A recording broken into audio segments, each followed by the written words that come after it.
Tão bonita a Lagoa Mundaú. Eu vi os meninos pobres que iam tirar sururu. Um bando deles. Uns tinham 12 ou 13 anos, mas pareciam ter 8. Amarelos. Perto da Satuba tem um maçapê ótimo. Eles amassam, fazem balas. Cozidas são mais gostosas que sururu. E quem não sabe comer barro, não sabe tirar sururu com gosto. Comer terra, quando a bala vermelhinha, cor de telha, toca na língua, a boca se enche d'água para a bala se beber. Os meninos amarelos têm água por demais na boca. Gosto de terra não é gosto de comida, de sal, de açúcar, de carne. É gosto diferente, de terra. É um gosto doente como o gosto de maleita. Também, quem não tem maleita, não sabe tirar sururu com gosto. O frio da maleita não se importa com sol, nem com chuva, nem com frio que está por fora da gente, no ar.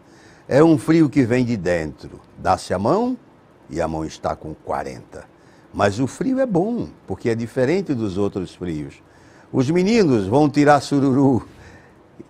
Lá eles têm os olhos sumidos. Mãe Maleita dorme com eles no giral do Paucundu. Mamãe Maleita dá-lhes sonhos de febre. Os meninos sonham coisas doidas. Que uma inglesinha que passou uma vez numa lancha automóvel veio urinar no maçapê. Eles sentem um gosto da inglesinha, sonhando com o gosto do maçapê mijado. Ah, tem outros sonhos, todos gostosos. Os meninos tiram sururu com gosto. Ao meio-dia, o sol tine. A água está morna e suja. Ali pertinho já é a lama do sururu. Que gosto pisar na lama. É diferente de pisar na grama, na neve. É diferente. Os pés dos meninos têm sensibilidades inéditas. A lama embarca o pé, entra entre os dedos, mais grossa do que baba de boi. Gruda-se na pele e dá uma coceira boa nas frieiras. Os meninos entram mais, a lama sobe e é uma carícia peganhenta pelo corpo. As mãos descem na lama, as canoas afundam de sururu. O sol está tinindo, mas ninguém sente calor. Tudo é bom. A miséria é boa. A lama é amorosa. Parece que a vida é uma feitiçaria de sonho de maleita. E com esse poema, Felicidade, que fala sobre a nossa Lagoa Mundaú, e os meninos da Lagoa Mundaú, nós abrimos o programa de hoje com esse poema do Jorge de Lima e trazendo para o programa o nosso querido amigo, estudioso da obra de Otávio Brandão, Geraldo Magela. Seja bem-vindo ao programa, mais uma vez, sempre é uma honra tê-lo aqui. Eu que agradeço a sua gentileza de voltar sempre ao seu programa e agora para tratar de uma figura tão encantadora como foi o Otávio Brandão e que casa tão bem a poesia do Jorge de Lima sobre a Lagoa com a vida e a obra do Otávio Brandão, principalmente o Canais e Lagoas, que foi uma obra que ele passou alguns anos pesquisando na segunda década do século XX, pesquisando os mistérios da Lagoa Mundaú e das Lagoas Mundaú e Manguaba, né? E lá encontrou os mistérios que ele procurava, né? Encontrou minerais, encontrou peixes, encontrou uma população paupérrima, comendo barro na beira da lagoa, vivendo nos canais dos sururus, dos aratus e dos peixes em abundância na beira da lagoa. E Otávio produziu uma obra fantástica que, muito tempo depois, é que vem sendo reconhecida. E mais tempo ainda após a sua morte, que o Otávio morreu em 1980, é que vem tomando uma dimensão grande para esse momento, mas que nunca é tarde, porque a obra do Otávio, desde que ela foi publicada, sobretudo o Canais e Lagoas, era uma obra já muito importante, já dizia muito da realidade das lagoas daquela época, que só piorou, né, entre 1919 e 2017, quase 100 anos depois, a situação das lagoas é infinitamente pior do que naquela época, tanto do ponto de vista da degradação, quanto do ponto de vista da miséria no entorno das lagoas, da pouca utilização da lagoa como um instrumento de desenvolvimento da região, das cidades ribeirinhas, né? Da Lagunar, do complexo Lagunar, tanto Satuba, Coqueiro Seco, Santa Luzia do Norte, Marechal, Pilar, e do lado de cá, Maceió. Então essas lagoas estão sendo muito maltratadas, né? Enquanto o Otávio pensou numa lagoa, escreveu sobre uma lagoa que poderia salvar a população do seu entorno, essa lagoa ainda continua sustentando boa parte dos pobres que moram no entorno da lagoa, mas está muito distante da lagoa ser um motivo de redenção econômica, turística, cultural para as populações tanto de Maceió quanto das cidades ribeirinhas. Uhum. E agora, Lagoas, este ano está numa celebração dos 200 anos, né? Então, cada mês vai fazendo uma homenagem a personalidades alagoanas, personagens que aqui viveram e que projetaram-se em diversas áreas e tal. Já tivemos o Graciliano, no mês de março, Jorge de Lima, agora em abril. Em maio vem o Teotônio Vilela, o centenário do Teotônio. José Zumba, pintor, artista plástico de Santa Luzia do Norte, também será homenageado. E assim sucessivamente tal. E o mês de setembro, acredito que setembro, né? Que está reservado para o Otávio Brandão. Muita coisa tem para se discutir sobre o Otávio, o pensamento do Otávio Brandão, né? Muito. O Otávio Brandão foi uma figura que produziu bastante e em várias áreas, né? O Otávio, nessa época que ele morava aqui em Alagoas, ele era um jovem de pouco mais de 19 anos, 20 anos talvez, e ele escreveu essa grande obra, o Canais de Lagoas, que era uma grande obra naquela época e continua sendo uma grande obra hoje e será sempre uma grande obra, um grande estudo sobre as nossas lagoas e o ambiente das lagoas. Mas ele escreveu um outro trabalho que é muito pouco conhecido, que foram 2 conferências que ele fez sobre mineralogia, mostrando os minérios que tinha em Alagoas e basicamente na região das lagoas, né? Ali no Rio do Remédio, na Volta d'Água, e depois Jequiá da Praia, toda essa região, Riacho Doce, Ponta Verde, Japaratinga, toda essa região que o Otávio estudou, ele indicou a possibilidade de encontrar minerais. E anos depois, essa indicação, esses estudos foram comprovados, né? Tanto pela Petrobras quanto pelos alemães que estudaram aqui e que vieram pesquisar aqui e pelos os americanos, né? E durante anos, décadas, os americanos tentaram dizer que aqui nessa região não tinha petróleo, por exemplo. O Otávio já tinha afirmado lá nos anos 17 a 19, um outro estudioso, um alemão, um geólogo chamado Jean Barr. O Barr foi assassinado, inclusive, dentro da lagoa, e vinha nessa luta e seguindo uma certa trilha das pesquisas do Otávio, né?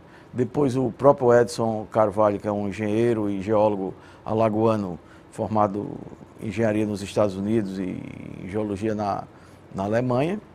O Edson Carvalho não só acreditou que havia petróleo, como estudou e como montou uma empresa para extrair petróleo aqui em Alagoas, em Riacho Doce, e se associou ao escritor Monteiro Lobato. Olha, que interessante. E montaram uma empresa para a exploração de petróleo. Os americanos fizeram de tudo para torpedear essa ideia, para desqualificar a ideia e para falir a empresa. E conseguiram. Justiça seja feita, tanto o Edson Carvalho quanto o Monteiro Lobato receberam um apoio muito grande do então governador Osman Loureiro. Osman Loureiro garantiu os contratos e fornecendo equipamentos que anteriormente tinha sido acordado, que o governo federal, num certo momento, recuou na manter o contrato com a empresa, e o Osman foi à frente, mas acabou que essa disputa, que não era uma disputa alagoana, mas era uma disputa internacional pelo petróleo. Então, as grandes empresas de petróleo norte-americanas não queriam imaginar do Brasil pensar em ter petróleo e mais do que não ter o petróleo, a possibilidade do Brasil explorar o seu petróleo, que só vem acontecer nos anos 50, nos anos 1954, quando criada a Petrobras, depois de uma luta de décadas e décadas, e de prisões, e de mortes, de manifestações, e de todo tipo de mobilização da sociedade brasileira com a campanha O Petróleo é Nosso, para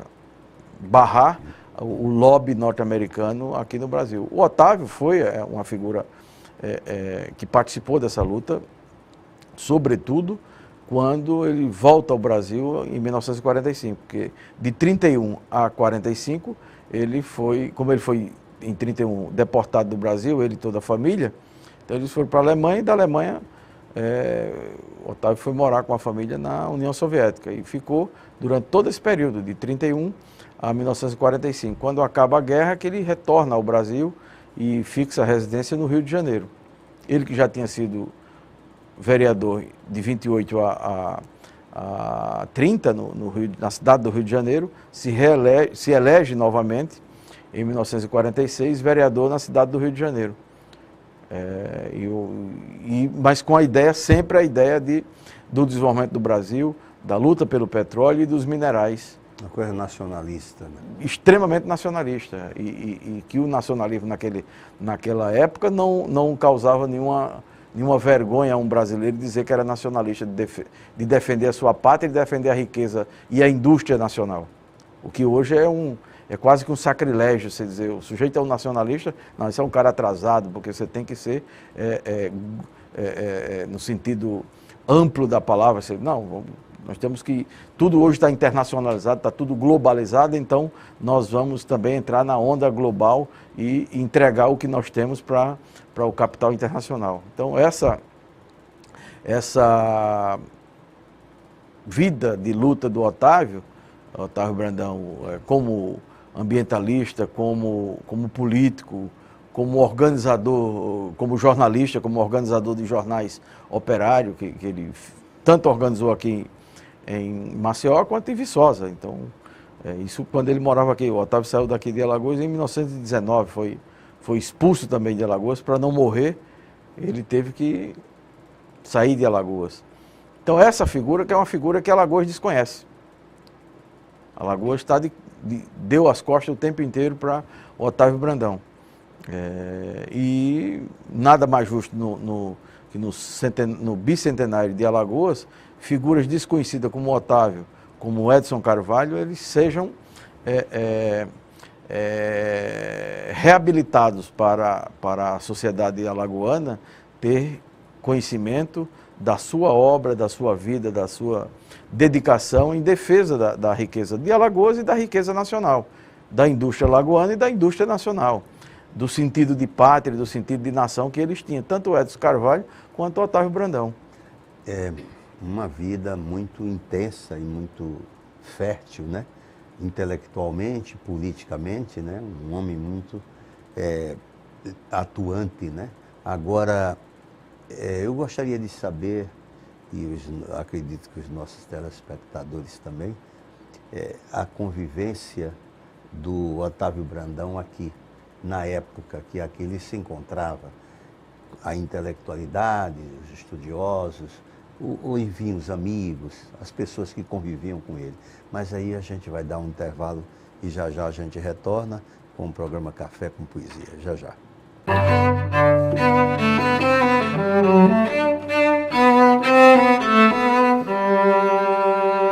Retornando então do intervalo, o programa Café com Poesia, continuando essa conversa e que é muito instrutiva, né?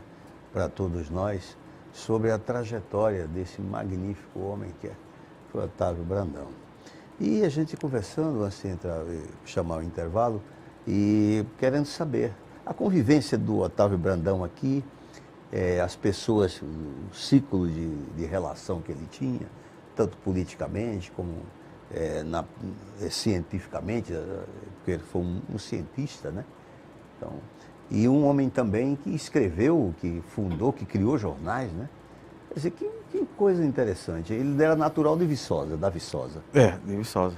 O Otávio é de uma família tradicional, do Theo Brandão, Teotônio Vilela. O Brandão da Viçosa é o mesmo Brandão do Otávio Brandão. Ele nasceu lá no município de Viçosa, no Engenho Barro Branco. O Otávio aqui em Maceió, ele tinha uma farmácia na rua Santa Maria, ali por trás do Teatro Deodoro, né? A Dias Cabral, a outra rua é a Santa Maria, que é a rua Guedes Gondim hoje. E o Otávio, além da farmácia, ele era um militante político do anarquismo. O Otávio era um militante anarquista na primeira década, entre a primeira e a segunda década do século XX.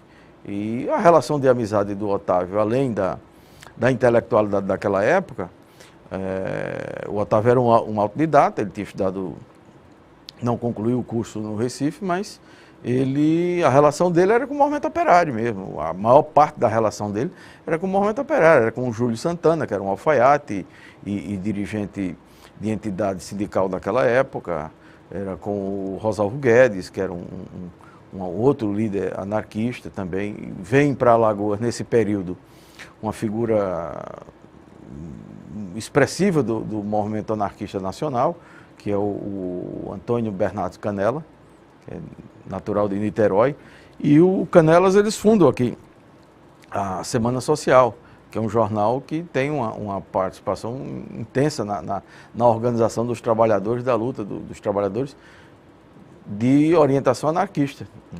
Então, depois eles sofrem perseguição aqui em Maceió, vão para Viçosa, de Viçosa, claro, também sofreram perseguição em Viçosa. O Canelas pega o trem, vai para Recife, funda jornal também no Recife, depois acaba indo retornando ao Rio de Janeiro.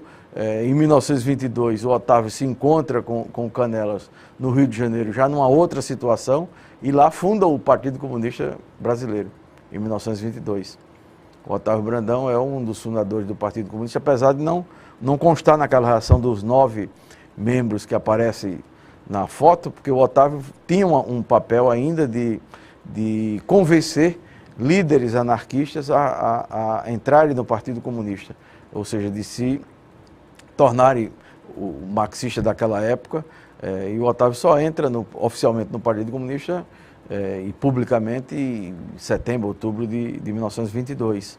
Então é uma figura que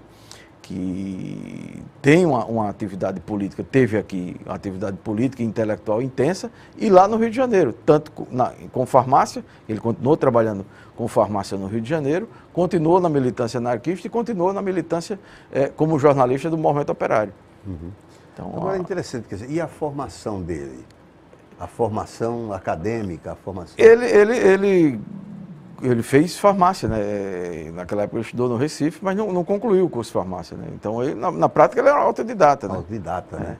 E conseguiu, o Otávio Brandão, por exemplo, o Manifesto do Partido Comunista, que é o texto do Karl Marx e do Frederico Engels, quem traduziu para o português, quem primeiro traduziu para o português foi o Otávio Brandão.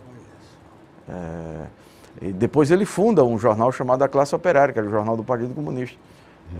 E a partir de 1931, quando ele é expulso do Brasil, ele passa a ser um colaborador intenso da imprensa comunista internacional. Ele passa a viver em Moscou, e na sede do Cominter, que era a Internacional Comunista, e lá ele mantém contato com os principais líderes dos partidos comunistas do mundo naquela época.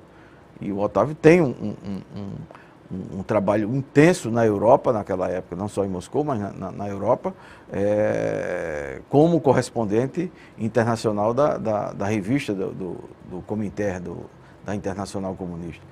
E nesse período, o Otávio escreveu um livro chamado Caminho, que é um livro essencialmente alagoano, entre Viçosa e Maceió. E ele ficou durante anos com os originais, passou todo o período da guerra com esses originais e só veio publicar esse livro em 1950 no Rio de Janeiro. Uhum. E eu fui eu republiquei esse livro há uns 8 anos atrás, aqui pela editora da Universidade Federal de Alagoas. Fiz o prefácio e dei uma reorganizada no livro, com uma série de fotografias, um anexo de fotografias e outras informações no livro, preservando integralmente o texto original do Otávio, corrigindo a grafia da época, e republicamos o Caminho. Ele teve convivência, teve uma relação com o Graciliano? Eu acredito que sim, né? Porque nesse período o Otávio, não sei que tipo de relação eles tiveram, mas o Otávio em 45, já depois da guerra, depois de maio, que ele chega depois de maio, a Segunda Guerra acabou em 8 de maio de 1945, o Otávio chegou aqui depois da guerra. E o Graciliano morava no Rio de Janeiro. E é bem provável que ele tenha se encontrado, tenha algum tipo de relação. Não sei te dizer se tiveram alguma relação mais próxima, né? Uhum. Creio que não, porque eu não vi nenhuma menção em nada do Otávio, nem do Otávio, nem do Graciliano, eles cartas ou referência em livro de memória, coisa que pudesse dar um indicativo, né? A convivência nem partidária, né? Bom, os dois eram do Partido Comunista, eu não sei que tipo de convivência eles tiveram, encontros, encontros, possivelmente algum tipo de encontro em grupos de intelectuais, mas não sei te dizer se alguma coisa muito próxima, né? Qual foi o ano que o Otávio escreveu Canais de Lagoas? 1919. 1919. A produção dele alagoana, aqui foi o Canais de Lagoas. Esses encontros ele já estava fora, né? O Canais de Lagoas, essas conferências, né, que ele pronunciou no Instituto Histórico sobre mineralogia. E depois a obra do Otávio produzida fora de Alagoas, por exemplo, quando ele escreve o Agrarismo e Industrialismo, que foi um trabalho muito comentado na esquerda brasileira, sobretudo naquela época, porque é o primeiro texto sobre uma tentativa de análise do Brasil dos anos 20, feita a partir da visão de um dirigente do Partido Comunista. O Otávio é o primeiro sujeito a ter essa tentativa de interpretação do país naquele momento. Depois ele escreve Rússia Rebelde e outros textos dele, poesias, e mais o Otávio escreveu muito artigo em jornal. Uhum. Jornais operários e nos jornais do Partido Comunista, ele escreveu muito, a contribuição dele à imprensa operária é muito grande. Inclusive eu acho que nós estamos, os pesquisadores que trabalham, e são muitos pesquisadores que trabalham a obra do Otávio Brandão, eles estão devendo uma pesquisa ampla no sentido de resgatar a produção do Otávio junto aos jornais, tanto a imprensa internacional quanto a imprensa brasileira, né? E a atuação política dele lá no Rio de Janeiro? O Otávio, ele participou dessa luta toda de organização de sindicatos, de greves, e tanto é que ele foi foram dois vereadores eleitos na cidade do Rio de Janeiro, ele e o Minervino de Oliveira, um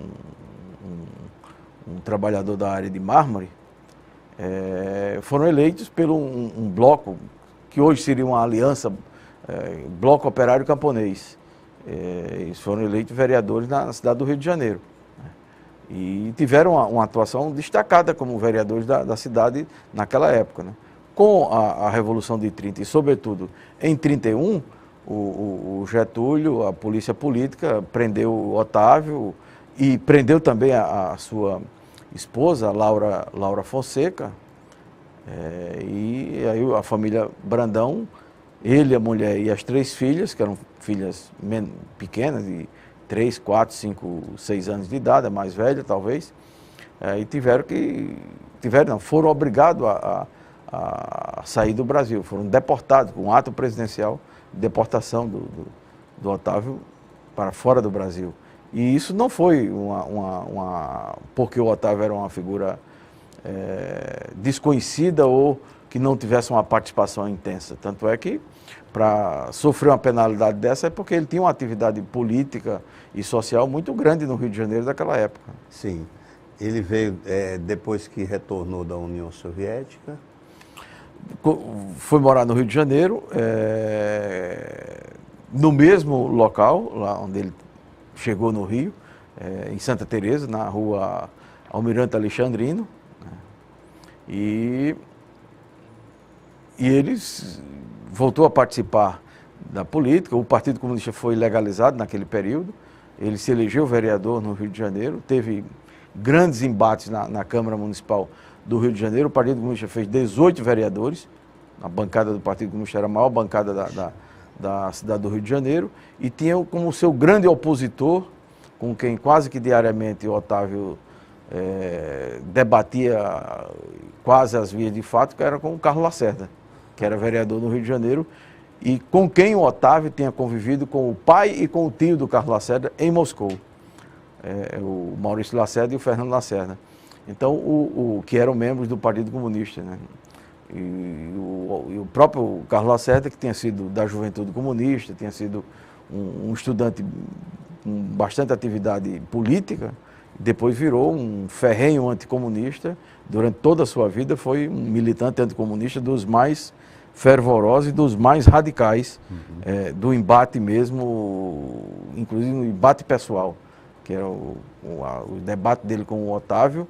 E o Otávio era um homem também de sangue quente, não deixava por menos o Lacerda, não deixava barato as acusações do Carlos Lacerda. O Otávio respondia e enfrentava a altura no plenário da Câmara.